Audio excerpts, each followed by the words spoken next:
অনেকেই বলে আমি বিএনপির বিরোধিতা করি। তো আবার এতদিন দুইটা কথা ছিল, হয়তো কবর অথবা জেল। গতকালকে আমিরে জামাত আরেকটা কথা স্মরণ করিয়ে দিলেন যে আয়নাঘরও হইতে পারে। তো হয়তো বড় জেল অথবা ছোট জেল অথবা কবর, ওরা আমাদেরকে ভয় দেখায়। ভয় দেখায় কি বাংলাদেশের কাউকে নিবৃত্ত করতে পারবে? তারা বাংলাদেশের শহীদদেরকে ধারণ করবেও না, আর জুলাই সনদকেও ধারণ করবে না। তাদের নামে এখনই যুদ্ধ শুরু হয়ে গেল। তারেক রহমানকে বলবো, জনগণের রায়ের প্রতি শ্রদ্ধা পোষণ করুন এবং জনগণের ভিত্তির উপরে দাঁড়িয়ে রাজনীতি করুন। যে জায়গায় আপনি বসেছেন এটা আপনার চেয়ার না, এটা বাংলাদেশের শহীদ এবং শহীদ ফ্যামিলি এবং আহতদের চেয়ার।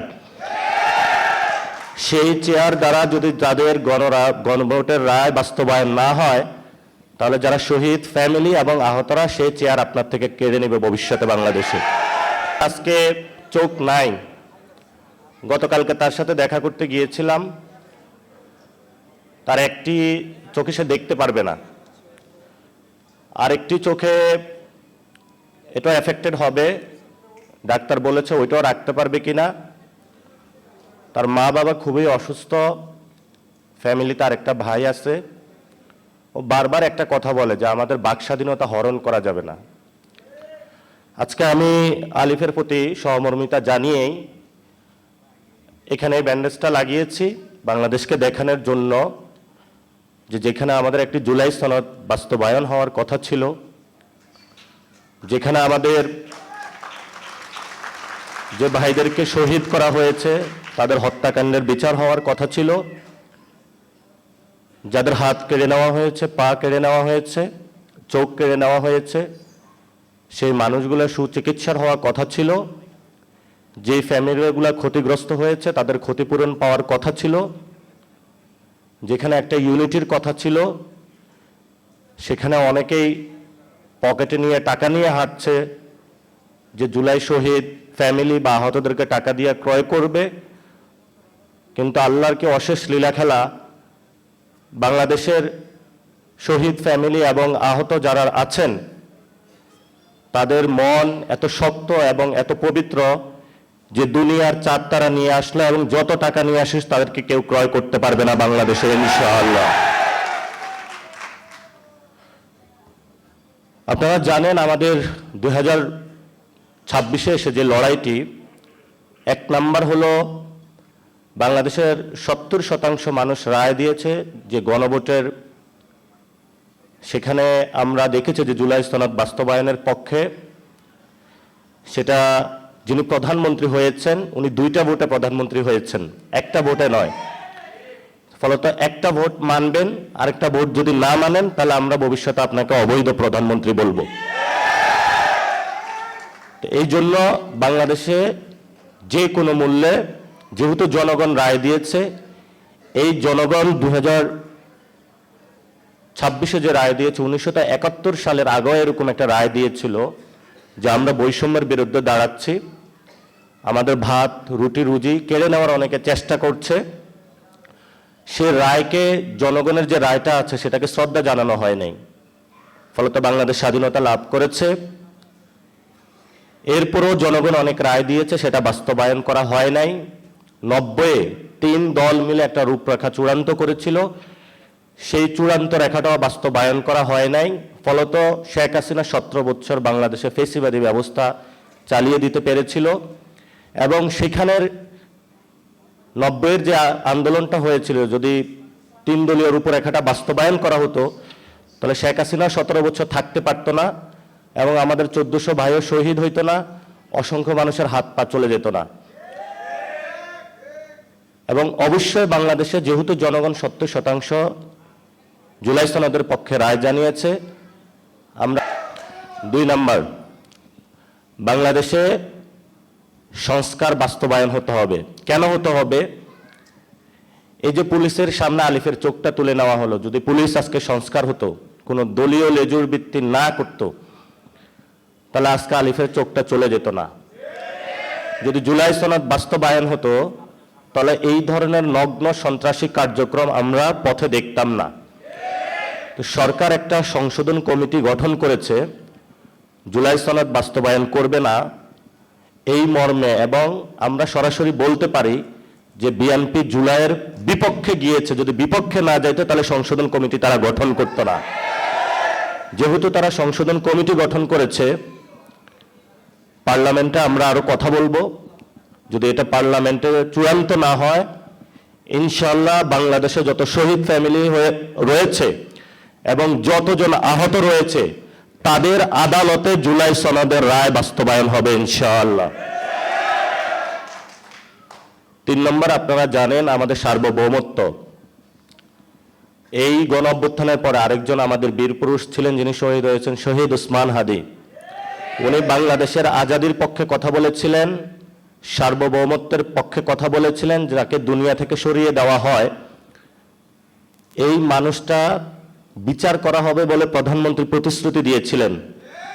5 মাসে তার কোনো প্রতিশ্রুতির বাস্তবায়ন দেখি নাই এবং ভবিষ্যতে দেখব বলেও আমরা আশা করি না তার থেকে।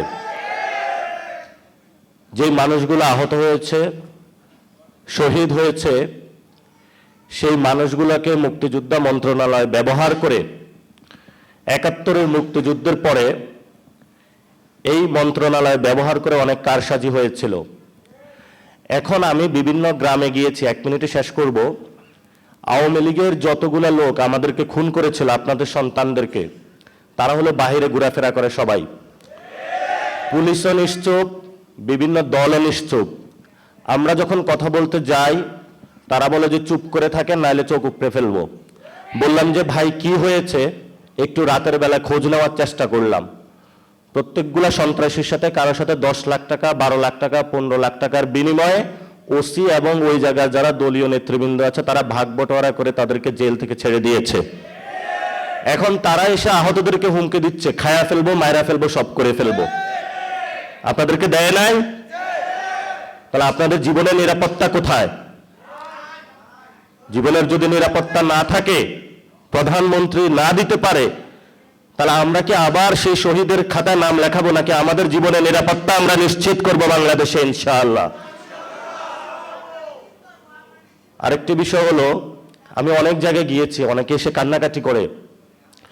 ওসি, উপজেলা প্রশাসন থেকে শুরু করে বিভিন্ন জায়গায় আহত যদি কেউ পরিচয় দেয়, শহীদ ফ্যামিলি যদি কেউ পরিচয় দেয়, মনে হচ্ছে যে পৃথিবীতে সে সবচেয়ে অচ্যুত। প্রশাসন কথা বলে না। আপনারা তো এগুলো বাস্তব অভিজ্ঞতার সম্মুখীন হচ্ছেন। আমরা প্রশাসনের ভাইদেরকে বলবো, এখনো আপনাদের বিচার কিন্তু হয় নাই। প্রশাসনের মধ্যে অনেক খুনি আছেন এখনো লুকিয়ে। আবারও এখনো আহতদেরকে হলো 2 বছর পরে সহ্য করতে পারেন না, শহীদ ফ্যামিলিদেরকে।